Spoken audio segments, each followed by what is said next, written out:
OCIC ក្រុងចំណាយ$100 លានសាងសង់ផ្លូវទឹកប្រវែង10 គីឡូម៉ែត្រភ្ជាប់ពីអាកាសយានដ្ឋានអន្តរជាតិតេជោទៅព្រែកជីកហ្វូណននៅក្នុងពិធីសម្ពោធអាកាសយានដ្ឋានអន្តរជាតិតេជោនៅព្រឹកថ្ងៃទី20 ខែតុលាឆ្នាំ2025លោកអ្នកអង្គការបឌិតពងខៀវសែប្រធានក្រុមប្រឹក្សាភិបាលក្រុមហ៊ុន OCIC ដែលជាក្រុមហ៊ុនអភិវឌ្ឍប្រលានយន្តហោះអន្តរជាតិតេជោបានមានប្រសាសន៍ថាក្រុមហ៊ុនក្រុងនឹងសាងសង់ផ្លូវទឹកមួយខ្សែប្រវែង10 គីឡូម៉ែត្រ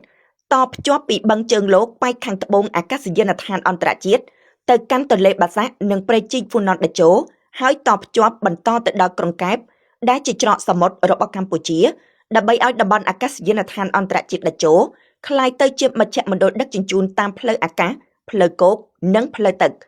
គម្រោងនេះក្រុងនឹងចំណាយថវិកាប្រមាណជា$100 លានអាមេរិកលោកអ្នកអង្គការបានបន្តថាក្រៅពីនេះក្រុមហ៊ុន OCIC ក៏បានចាប់ផ្ដើមសាងសង់ទីក្រុងរណបនៅក្បែរអាកាសយានដ្ឋានអន្តរជាតិតេជោដោយចាប់ផ្ដើមសាងសង់លំនៅឋានតម្លៃសមរម្យសម្រាប់បុគ្គលិករាប់ពាន់នាក់ដែលបម្រើការនៅក្នុងអាកាសយានដ្ឋាននិងសាងសង់មជ្ឈមណ្ឌលពាណិជ្ជកម្មនៅក្នុងទីក្រុងរណបអាកាសយានដ្ឋាននេះសម្ដេចមហាបវរធិបតីហ៊ុនម៉ាណែតនាយករដ្ឋមន្ត្រីកម្ពុជាបានមានប្រសាសន៍ថាតំបន់ជុំវិញនៃអាកាសយានដ្ឋាននេះនឹងក្លាយជាមជ្ឈមណ្ឌលភស្តុភារកម្មដ៏មានសក្តានុពលក្នុងពេលឆាប់ៗនេះដោយទំនិញនានាអាចចេញតាមច្រកអាកាសយានដ្ឋានអន្តរជាតិក៏បានតាមច្រកផ្លូវគោកក៏បានហើយតាមផ្លូវទឹកក៏បានខណៈដែលក្រុមហ៊ុននឹងសាងសង់ផ្លូវទឹកមួយខ្សែពីអាកាសយានដ្ឋានទៅទន្លេបាសាក់រួចបន្តទៅកាន់ព្រែកជីកហ្វូណនតេជោអ្នកស្រាវជ្រាវការអភិវឌ្ឍសង្គមសេដ្ឋកិច្ចកម្ពុជា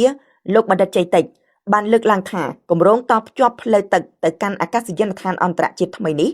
នឹងជួយជំរុញកំណើនសេដ្ឋកិច្ចនៅតំបន់ជាយក្រុងជាពិសេសខេត្តកណ្ដាលនិងខេត្តតាកែវតាមរយៈការបង្កើតការងារថ្មីនិងទាក់ទាញការវិនិយោគបន្ថែមទៀតអ្នកជំនាញនៃវិស័យអចលនទ្រព្យជាច្រើនបានបង្ហាញពីសុទ្ធិធនិយមចំពោះតំបន់នៅជុំវិញប្រលានយន្តហោះអន្តរជាតិតេជោដែលរំពឹងថាតំបន់នេះ